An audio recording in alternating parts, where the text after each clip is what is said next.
Hi everybody. I'm going to give you a really quick and dirty how-to on how to use this equipment that was shipped to you. We're going to go over how to connect the flash unit to the trigger, how to add a second light or a flash unit to the trigger, how to control them independently, and how to connect them to your camera. You should have received one trigger, which is specific to your camera brand. Mine is for a Sony. You'll see my camera here in a little while. And then two of these Flashpoint TT600 flash heads.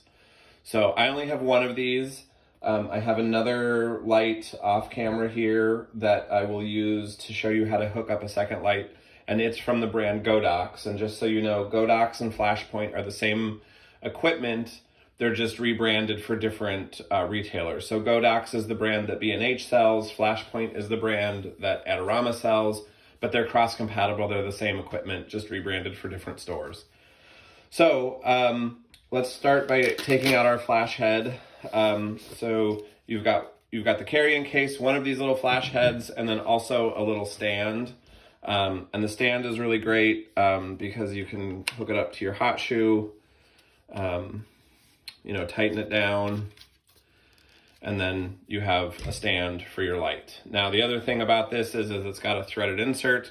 So if you have a light stand at home, you can screw this onto the top of a light stand with this little stand connected. So it's a great little stand.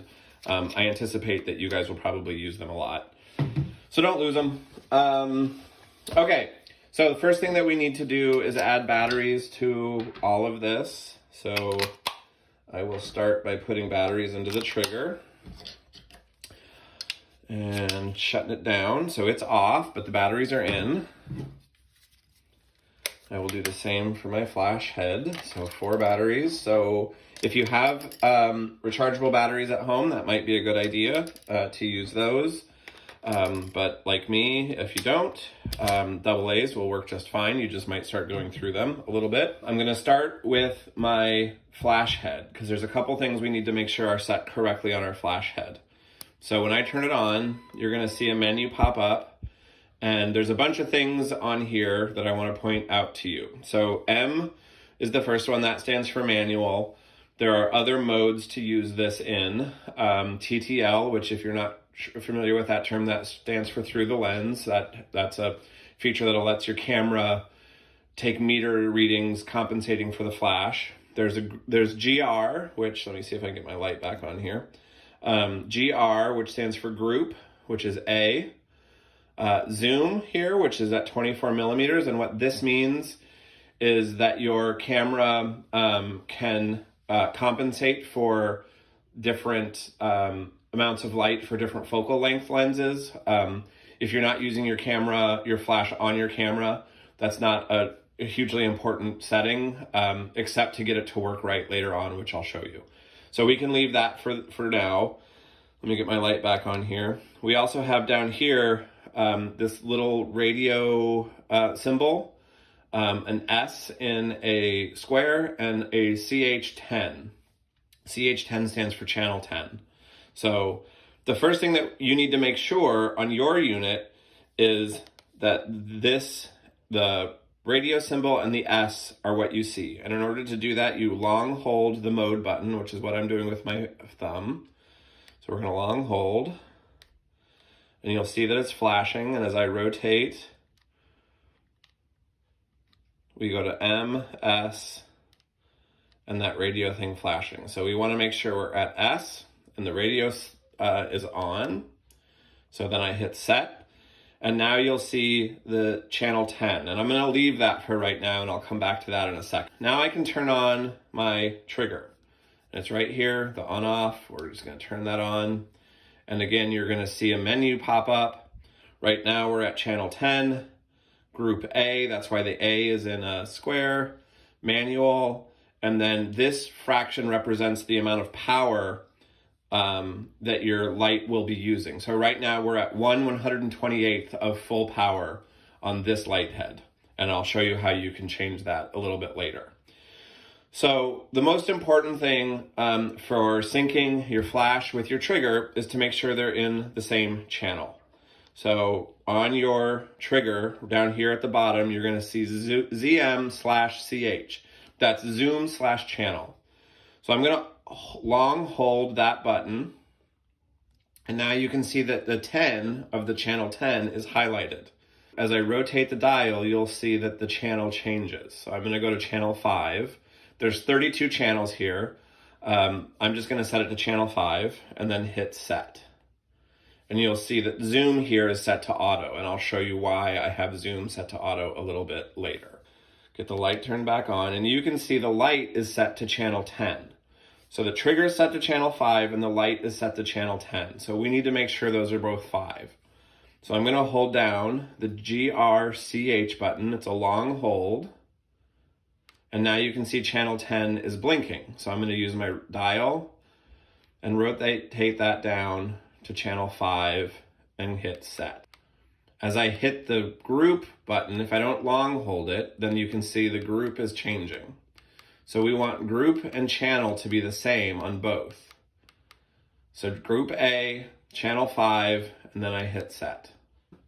Group A, channel 5. So now when I hit this little flash button, I don't know if you can see it, but the flash is going. So these two pieces of equipment are synced and are being controlled by the trigger. Now, as I rotate this, you can see that the power is changing on the trigger and on the light itself. So I'm controlling the power of the light through the trigger. So I want to add a second light to this setup. And I can do that pretty easily. So this is the piece I was talking about. This is a Godox flash. This is slightly different than this one. It's a little bit more powerful. But since I don't have two of these, I'm gonna use this one to show you how to do two different setups with two lights. The display is very similar. So right now I have channel 10, group B, and 1/128th of a power. Our trigger is set to channel 5. So the first thing I wanna do is I'm gonna set this to channel 5. So I'm gonna, same thing, I'm gonna long hold that channel button. Channel's blinking. And I will rotate my dial to get to channel 5. Set. Now I wanna hit group channel because I wanna change this to channel A. This is a short push, not a long push. Group A and channel 5. Group A and channel 5. So as I rotate, and I don't have enough hands here, but I think you can see it. As I rotate the dial, I'm changing the power on both of these units at the same time. So if you want to control both lights at the same power output, then have them on the same group. Now, I want to control, I guess I'll pick this one because that's the one that you guys have. So I'm going to leave this one on channel A, or group A. I'm sorry, I keep screwing that up. I'm gonna change this one to group B. So I'm gonna hit my group channel button. You can see now that this is on group B. And the reason for that is if I go back to my trigger now, the top button is group A, the bottom button, the second button is group B. So I'm gonna go to group B, and I'll show you here. So this flash is on group A and it's at 1/128th power. This one is on group B, and it is also at 1/128th power. But since they're in different groups, as I change the power for group B, it only affects the light that is in my hand. You can see the light below me is staying at 1/128th. So if you want to control the power output of your lights differently, all you have to do is set them to different groups. And now I can go back to group A and control the other flash head. So you can see that the one in my hand is not changing and the one on the table is changing. But they still, since they're on the same channel, just to show you that indeed they still both fire because they're on the same channel, but I can control their power output differently. Now I'm gonna put the trigger on my camera. So you just slide it right into your hot shoe. And again, that's why I needed to collect all your camera brands, because these triggers are brand specific. Tighten down the nut. And then you've got your trigger controlled now by your camera shutter. So there's one thing that I mentioned earlier that I want to talk about, the zoom. Now, when you are using these flashes off camera, the easiest way to make sure that they work is to make sure your zoom is set to auto. So by short pushing the zoom channel button, not a long push, I can change the zoom setting. Again, this is a setting that's really great if you're using your flash on camera, because it will add to the through the lens metering and compensate for your lens focal length. What makes this complicated when your flash is not on your camera is that if your focal length on your lens is not the same as the focal length on your flash systems, then the trigger won't fire the flashes. And so that's why it's really important to set your zoom setting to auto, hit set. And now when I depress my shutter, and I'll do that off camera, it works. So both systems flashed. And again, if I wanted to change the power of both of them, because they're on different groups right now, I can do that here. And then I could go to group B and change the other one. If you want them to be controlled equally, meaning you want both flash heads to have the same power output, all you have to do is put them in the same group. I hope all of this makes sense. I hope you enjoy this equipment.